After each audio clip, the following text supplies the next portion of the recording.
Wake up. It's time for chess. Welcome to chess, ladies and gentlemen. Malignant Young Puck dotting inside my chest, ladies and gentlemen. I appreciate you guys very much for stopping by. So as you guys do know, we have Wesley versus Vladislav Artemiev. We are in the semifinals. So we are down to the final four. So there is, if I'm not mistaken, it's Levon Aronian, Le Kwang Liem, and then we have Wesley versus Vladislav Artemiev. This is round 4, game 3 between the two of them. As you guys know, they are currently trying to see between this match and tomorrow's match who's going to go on to the finals. Yes, all of my people in the Philippines, I will say mabuhay. Kumusta na? Masaya kong makita kang muli. Appreciate you guys very much for stopping by. Magandang umaga to you. Magandang hapon. Magandang araw. Appreciate you guys very much. Anybody who is coming from Russia, I would say Dobre Otra. I believe that's it. Dobre Otra. Did I say it correctly? Yes.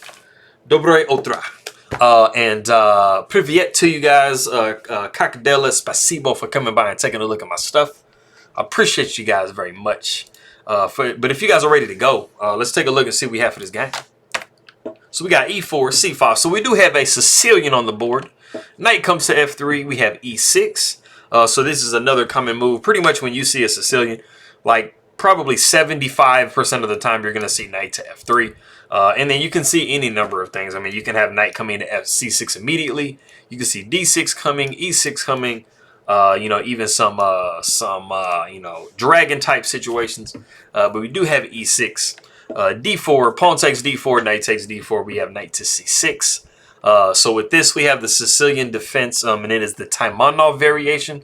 As you guys are probably familiar, there was a very, famous, grandmaster, Mark Taimanov, and it's kind of famous because, whenever Bobby Fischer in 1970-71 was going through the candidates rounds, he just literally just demolished Mark Taimanov 6-0. Did the same thing to Ben Larson 6-0, and then smashed Tigran Petrosian. And so it was just like the most insane, series of candidates tournaments that the world has ever seen, even to this day, 50 years later. So craziness. But we do have knight to c3, and we do have queen to c7.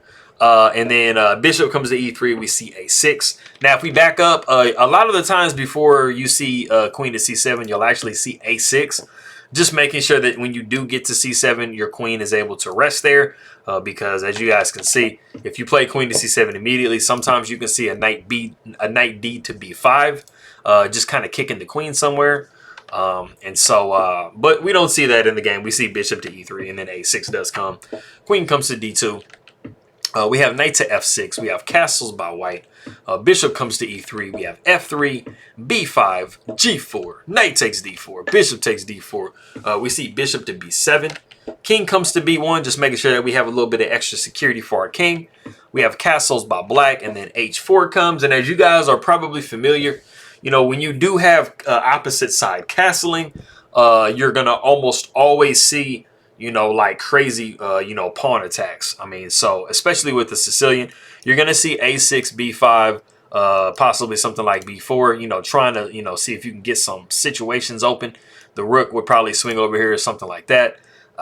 Bishop probably will, develop here. You probably can swing this over here, but you're going to be seeing, like the f3s, g4s, h4s, because you're trying to, disrupt the structure as much as possible, especially like you guys that are familiar with playing like, the Sicilian Dragon, maybe the Yugoslav attack. It's almost identical to this. You got an e4, f3, g4 situation coming, and g5 usually comes with that. So, or h5, whatever's clever for you.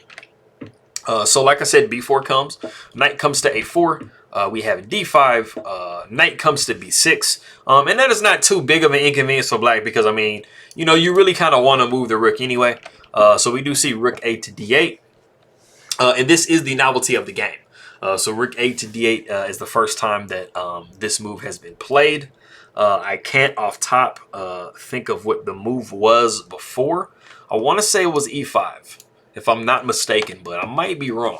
But like I said, rook 8 to d8, and then we do have e5 by white. It is actually in this position that we do have the guess the move part. So, you know, of course, you guys are looking at, you know, your knight is attacked. So, I mean, if there aren't really any like kind of good switch and zug in between moves, you know, you're going to pretty much have to move it. So that's kind of the position that we're in now. So you do need to move the knight. But I want you guys to pause the video and see if you can find the best possible square for the knight. Go ahead and do so. We'll be back with you in a second.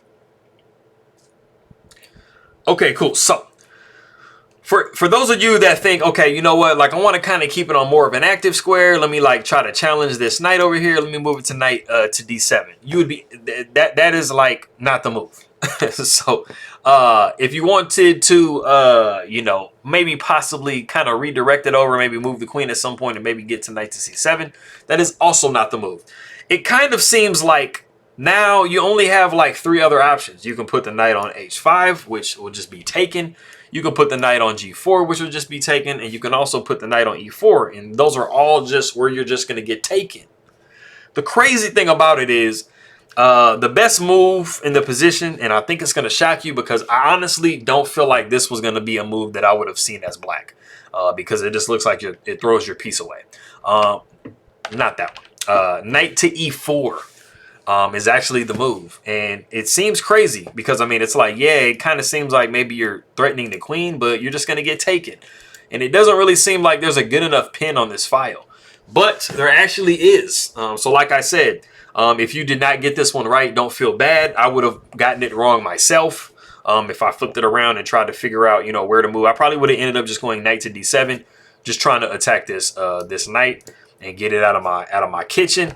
So, I mean, that's where I would, that would have been my guess. So don't feel bad. But yeah, knight to e4 is just kind of like blowing the whole situation up. And it's not as, you know, like piece grabbing as you might think. So pawn takes e4. And you see pawn takes e4. And then you actually have queen to e2. And it might seem kind of strange as queen to e2 because it looks like, I mean, you're just going to be dropping rook takes. And then rook is going to take. And then the queen is going to take. And, I mean, you just didn't get really kind of what you wanted out of the whole scenario. And that is actually exactly what happens in the game. We'll just go into the variation real quick. Rook takes d4, you know, undermines the protection of this knight. Rook takes d4, queen takes b6, and then you have rook up to d7. And if we actually back up, after pawn takes e4, like some of you guys might be looking at the position, might be thinking like, wait a minute, why don't you just go queen to e3? Because it kind of seems like it saves everything. You know, like, you know, if you did have a situation where the rook took, you know, you could take back with the queen and then you're protecting your piece and stuff like that, right? Well, the problem is after queen to e3, you actually have the ability as black to go queen takes b6. And so now this is an issue because you are, because of the king to b1 move, you are facing back rank issues. So, of course, if you take here, you're going to be looking at this. And then the queen is going to be having a block. And then you got this situation going on. And, I mean, it's not the end of the world. But you are down a pawn as white. And, you know, you're looking at some possible moves here with the discovery situation. So, it's not the best situation to be in. But anyway, like I said, we did see queen to e2. You have rook takes d4, rook takes d4, queen takes b6, rook to d7. And black's goal in this position is basically to start trying to like close white into the situation. So bishop comes to c5. We see bishop to g2. You know, we have to get that back rank solved. Bishop comes to d5. And now, as you guys can see, the rook is actually kind of pinned in. So bishop takes e4, but we have the nice little in-between move, queen to c6. And now it is actually really good for white to take here on d5 with the rook. After the pawn takes, you know, everything is fairly equal. I mean, you have opposite colored bishops. You know, you have equal pawns. You know, so you guys both kind of have an isolated pawn. You have a pawn majority here, pawn majority here. So, I mean, everything is looking pretty good. So you do go back up with the bishop to f3. You have queen over to e6. Just kind of, you know, blockading this pawn a little bit. You know, kind of redirecting the queen's focus on the queen side a little bit. Rook comes to d1. We see rook to d8. You know, making sure that we protect that d5 pawn. We have g5. You know, giving our bishop a little bit of room to, you know, kind of roam around on some squares. We see king over to h8, just getting super safe. Queen comes to c4, and You know, we are looking at back rank issues, so of course we're not going to take here and then drop this because that's you know, that's bad. So the bishop comes back to f8. Well, we see queen over to f4, and this is super accurate because it does kind of seem like in this position you could take here, but after bishop takes, you're going to be looking at queen takes. So you know, you pretty much just exchange pawns, but you are kind of pinned a little bit here, so it's not the best. So we do see queen to f4, just making sure that we protect that pawn. We see d4, bishop to g4. We have queen to d5. We have h5. You know, trying to disrupt a little something over here. The bishop comes to e7. We see h6. Pawn takes h6. Pawn takes h6. And this is actually like a really nice placement for a pawn, covering this square, and it's going to become relevant later on. Rook comes to g8. We see e6. Pawn takes e6. We have queen to f7. You know, we're basically just saying if you want to take my bishop, I'll take your bishop, and you know, we're pretty much just kind of dead even. You're also worried about, you know, after this type of a situation that this square and this diagonal is vulnerable. So we see black go queen to g5. Queen comes to e6. Rook comes to g6. We see queen to c8 with check. Rook comes back to g8. Queen comes down to c7. And we actually see the very accurate, like not saving move, but you know, defensive move, bishop to f6. Now, if we did want to go into a trade, this would actually be like blundering, because if we did take on g4, we would actually throw in queen to e5 with check. And as you guys can see, this pawn is very influential in the position, like I said earlier. Now you have to put a piece in the way. So the rook will come in the way, and then you know, you're going to be taking here. This is not a fair exchange. You know, you can also take with the queen takes, and then pawn takes, king takes, and then rook takes. And I mean, you're just looking really well. You're up some. So going back, like I said, we did see bishop to f6, just making sure that we play, you know, extra solid. Bishop comes to e6, tickling that rook. We see rook over to f8. We have queen to d6. Queen takes on h6. We see queen takes b4. So we just exchanged some pawns.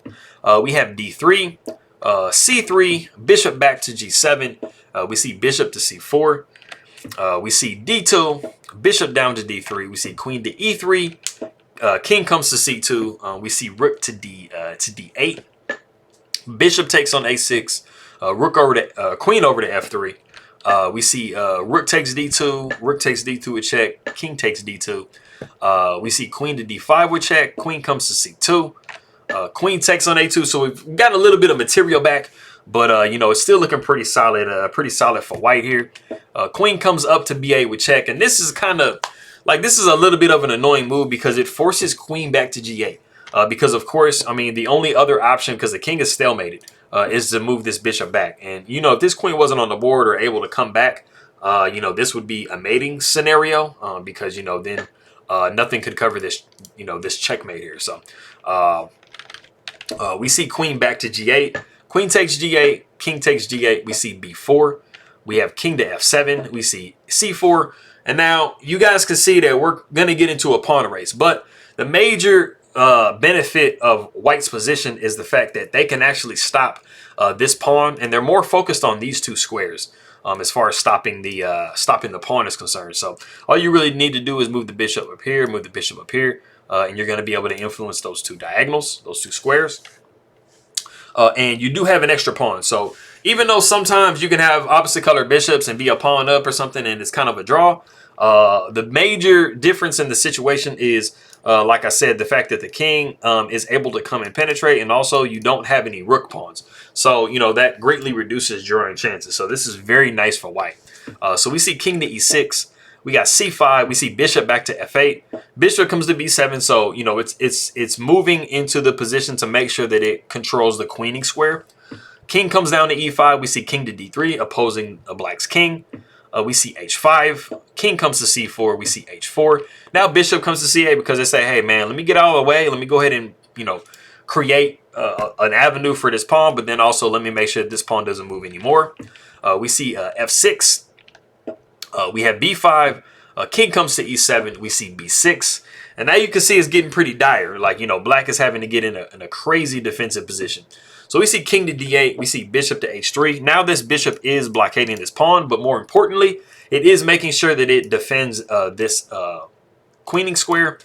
So we're basically full steam ahead now with these pawns. Bishop comes back to h6, we see c6. Bishop comes to f4, we see king to b5, getting that king into play. Bishop comes to e5, we see king to a6. We have bishop down to f4, king comes to b7. We see bishop to e5, and then we have c7 check. And as you guys can see, black doesn't really have anything that they can do.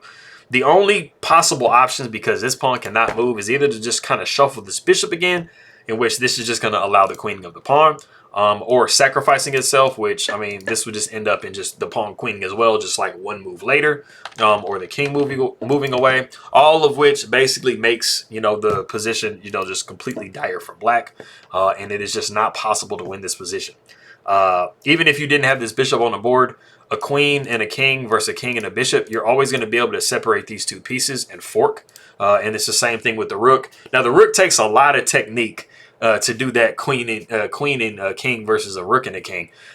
It takes a lot of triangulation and a lot of like, there's a lot of technique involved in winning that end game. But as far as a bishop or a knight and stuff is concerned, it's very, very simple. You know, to you know, separate a bishop and a knight, or a bishop and a bishop and a king, or a king and a knight. So it is in this position, not this position. It is in this position after c7 check that Artemiev does resign the game. So like I said, you know, Wesley So and Artemiev, you know, they're going back and forth, you know, trying to see who gets this first match so they can move on and see who's, you know, going to get the second match. So we are waiting for that.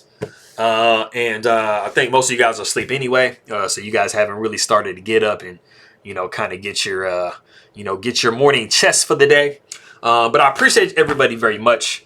And I'll go ahead and do the good morning since I'm about to pass 17 minutes. So for my people in the Philippines, Mayong buntag, mayad na agahan, naibag na bigat, masantos ya kabosan, marhe na aga, buenos dias, maanyong aga, mapia na uma, kapian kapuno dios, mayap a abak, mayad na aga, mapia kapapita, mapia, I think it's, is it mapia agay, mapia kapapita, my big abukla, marjana buntag, maria my nat, maupe na aga, kasan yangan CLB, salam, assalamu alaikum, merci. Appreciate everybody very much. Maraming salamat po sa nanonood ng aking video, aking kaibigan. And spasibo for anybody who is coming from Russia. Appreciate you guys very much. Makito tayo mamaya and pa'alam. And I'll see you guys next time.